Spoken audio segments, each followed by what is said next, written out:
Is a draw, and a draw is not good enough in the Armageddon. He does do so. He does come back with the queen, doubling down on the d5 pawn. Yeah, and he's adding pressure to that pawn. So big threat, rook takes pawn. So Magnus will have to deal with that one first. But how does he defend that pawn? And Magnus has blundered. He's blundered his piece. What? And look at him. He reacts. He can't believe it. The rook was hanging on d8. You could not pick up the rook on d4. And Magnus cannot believe what he's just done. He just laughed. Assalamualaikum warahmatullahi wabarakatuh. Kembali lagi kawan di Legenda Catur Dunia. Kalian mau komen apa kawan? Mau komen Magnus stres? Magnus gila? Ya mungkin saja. Dalam 3 hari ini begitu banyak tekanan yang dihadapi oleh Magnus Carlsen. Dia agak sedikit stres, sedikit lelah kawan. Setelah kemarin lusa begitu emosionalnya dikalahkan oleh Domara Jukukes, gebrak meja. Kali ini saat dia blunder dari wajah yang begitu serius mengkalkulasi langkah di atas papan, saat blunder dia cengar-cengir, ketawa-ketawa. Apa nggak stres orang ini? Ya itulah Magnus Carlsen ya, pemain terbaik catur di dunia saat ini kawan. Begitulah catur, bikin orang stres kawan. Turnamen Norwegian 2025 ini sudah memainkan game ke-8 dan turnamen ini terbilang sangat-sangat ketat kawan. Di setiap babak selalu saja ada kejutan. Di babak ke-8 kejutannya adalah Domara Jukukes kalah oleh Hikaru Nakamura dan Fabi kalah oleh Arjun Erigaisi. Magnus kalah di Armageddon oleh Weyi. Membuat klasemen sementara ini sangat ketat di papan atas. Hanya selisih setengah poin saja. Fabi di posisi urutan pertama kawan, diikuti Magnus Carlsen selisih setengah poin. Nah, Hikaru Nakamura dan Domara Jukukes mempunyai 11,5 poin yang sama. Selisih 1 poin atas Fabiano Caruana. Sedangkan Weyi ini masih berada di posisi buncit kawan. Hanya memetik 3 kali kemenangan dalam permainan Armageddon. Ya, sempat remis saat pegang hitam melawan Hikaru Nakamura dalam permainan Armageddon. Tapi 2 kali menang menghajar Magnus Carlsen kawan. Masih tersisa 2 babak lagi, babak 9 dan babak 10. Apapun masih bisa terjadi. Kita tunggu kejutan berikutnya di babak 9 dan babak 10. Sementara kita menuju papan analisis permainannya Weyi versus Magnus Carlsen di Armageddon. Nah, dalam permainan klasikalnya, Weyi pegang putih mengawali dengan pembukaan pion E4 yang berlanjut ke permainan 4 kuda variasi Spanyol dan tetap pion E4 dimainkan oleh Weyi. Magnus tetap yang memainkan pion E5-nya dan Weyi memilih pembukaan gajah. Kenapa di tempat kita ini disebut gajah? Bukan uskup atau bishop? Ya, di tempat kita masih menggunakan nama awalnya kawan. Awal terciptanya game catur ini di India, yang dulu buahnya ya buah gajah. Diukir mirip gajah kawan. Kendaraan perang ya, gajah dan kuda. Kalau di tempat kalian apa ini? Tempat admin, concom, ya mirip concom bentuknya. Atau peluncur mungkin ya. Pembukaan gajah. Magnus pertahanan kuda F6, pion D3, dan 2 langkah yang paling banyak diambil oleh hitam di posisi ini mengembangkan kuda C6 yang biasanya akan berlanjut ke bentuk pembukaan Italia kembali Giojo Pianissimo atau pion C6. Inilah yang dipilih oleh Magnus Carlsen dengan pion C6. Harapannya ya strike petak pusat dengan pion D5. Dukungan petak D5 juga berikan akses bagi menteri kalau ingin keluar seperti biasa. Seperti halnya juga bermain dengan pion C3. Kuda F3 pertahankan posisi pion pusat terlebih dahulu dan biasanya langsung strike petak pusat dengan pion D5. Tapi Magnus gajah E7 terlebih dahulu. Biasanya langsung pion D5 seperti ini.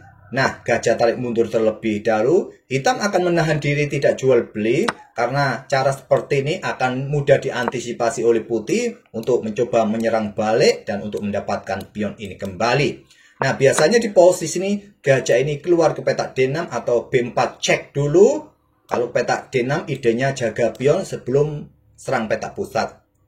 Di mana kuda C3 akan dikeluarkan oleh putih dan bisa langsung jual beli seperti ini, dorong pion seperti ini, bisa kawan. Oke, kembali lagi ke permainan aslinya, tapi Magnus dengan gajah E7 saja, Weyi rokade, dan pion D6. Pertahankan pion E5. Kenapa tidak dorong langsung? Salah satu opsi. Tapi Magnus ingin mempertahankan pionnya terlebih dahulu dengan pion D6. Ada pion C3, kuda BD7 lanjut Magnus, kemudian benteng E1 perkuat posisi pion E-nya sebelum dorong pion D-nya. Kuda F 8 lanjut Magnus kawan. Kemudian di sini menteri B3. Nah, kalau gajah blokade, pion ini juga dalam posisi ditawan oleh menteri, jadi no good. Kuda E6 pilihan Magnus, pion D4 sekarang dobrak petak pusat. Dan Magnus melangkah menteri C7, ada kuda BD2 lanjut WY, Magnus rokade, gajah F1. Atau opsi yang lain bermain dengan kuda F1 segera dibawa manuver. Oke, gajah F1 dipilih oleh WY, kemudian Magnus keluarkan benteng E8, WY mencoba menyisir lewat sisi menteri pion A4, hentikan dengan pion A5, WY melanjutkan dengan manuver kuda C4-nya untuk menekan pion pusat ini kawan ya. Ataupun juga sedang menarget benteng gajah nanti ke depan. Jadi ancaman kuda B6 langkah terbaik buat hitam, antisipasi dengan kuda D7. Magnus memilih dengan membuka permainan pion E pukul pion D4. Kuda B6 tempo ancam benteng kawan. Jadi pion ini gampang bisa diambil di langkah berikutnya. Benteng B8 baru pion C pukul pion D4. Gajah D8 menarget kuda dan WY caplok gajah C8, benteng ambil balik, WY kembangkan gajah D2, menarget pion yang di sini, koneksikan dua bentengnya. Kemudian menteri B6 menantang pertukaran, ditolak, geser ke D3. Hati-hati ya, jangan mudah terkecoh pion bahenol ini, pion racun kawan, bisa terjebak. Jadi Magnus tantang pion D5, WY menolaknya, dorong maju pion, atau kalian terima juga sedikit lebih baik. Dengan pion E5 saja, kuda E4. Pos yang cukup bagus buat kuda kawan.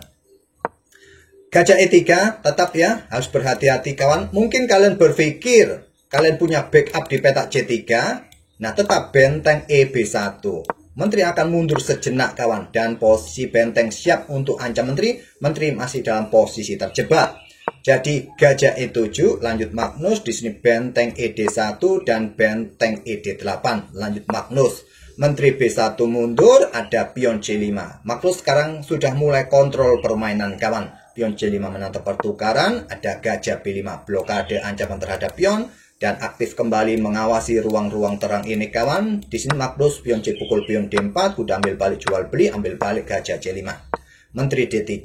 Dan Magnus menahan diri. Ya, bisa saja melakukan pertukaran kawan, bisa saja. Jual beli, mungkin bagi hitam melakukan pertukaran dalam permainan endgame, berharap bisa mendapatkan remis, bisa dilakukan, tapi bukan langkah terbaik saat ini. Pion G6 tahan diri, langkah bagus dari Magnus, atau kuda ini segera menghindar ya, manuver ke petak E6 nanti. Magnus dengan pion G6 saja buka ruang pergerakan bagi raja, dan menteri E3, baru di sini jual beli, dan ancaman berikutnya benteng caplok kuda kawan di sini. Jadi Magnus melangkah kuda G5, langkah bagus, dan menteri D2 lanjut WY menekan pion D5. Di sini kuda ke E6, langkah terbaiknya kawan. Mungkin terlihat kehilangan satu pion. Nanti benteng ini bisa juga menusuk ke baris kedua, gantinya pion yang di sini. Nah, menteri F3 mungkin diikuti kuda D4 kawan. Tapi Magnus di sini seperti yang kalian lihat di cuplikan video di awal tadi, benteng C2 blunder. Menteri caplok kuda G5, Magnus cengar-cengir. Menyadari langkahnya blunder kawan. Benteng ambil pion F2 lanjut Magnus. Menteri dikorbankan oleh WY untuk mendapatkan dua benteng plus kuda di petak G5. Menteri saja sudah tidak mungkin bisa meladeni sepasang benteng plus gajah kawan. Magnus sudah dalam posisi kalah. Dia tahu betul itu, tapi dia masih ingin keluar. Mengingat kontrol waktunya masih lumayan banyak ketimbang WY. Berharap WY jatuh kontrol waktunya kawan, tapi tidak mungkin. Menteri B6 cek, raja geser ke center. Kemudian ada menteri E6, benteng satunya keluar doubling. Menteri F5, benteng naik ke petak D4, jaga petak E4, tapi menteri menyelinap petak C2 skak. Raja F3, raja G7, ada pion H3, pion H5, benteng D7. Persiapan gajah nanti kawan, jelas. Magnus melangkah pion G5, gajah G4, menteri F5 cek, raja ke center, menteri ambil pion cek, raja menuju D1, siap bergeser ke sisi menteri kawan, posisi aman. Menteri H2, ada benteng D6, benteng 4 ke D6. Tidak terburu-buru caplok, bisa juga, ini ide bagus juga.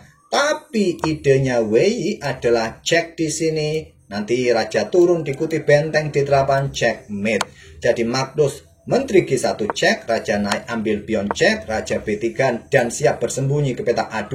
Sudah tidak ada ancaman skakmat, kawan. Nah, Magnus Raja F8.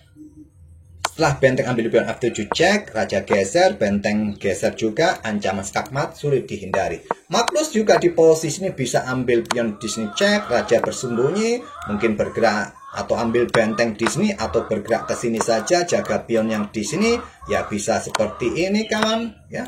Tapi nggak mungkin lagi, Wei masih punya satu perwira penuh, benteng lagi, kuat sekali, nggak mungkin bisa dilanjutkan. Oke, di poin ini kawan, Magnus menyerah karena tidak bisa menghentikan laju benteng G8. Dia menyerah di langkah ke-47. Ada apa dengan Magnus? Oke, itulah permainan Wei yang mengalahkan Magnus Carlsen kembali dalam permainan Armageddon. Wei bisa menahan Magnus dalam permainan klasikal dan mengalahkannya 2 game sekaligus di permainan Armageddon. Walaupun posisi Wei di turnamen ini sangat-sangat jelek kawan. Tapi suatu kebanggaan bisa mengalahkan Magnus Carlsen 2 kali berturut-turut.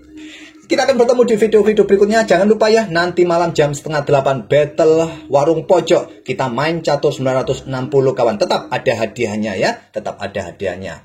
Kita akan bertemu di video-video berikutnya. Wassalamualaikum warahmatullahi wabarakatuh.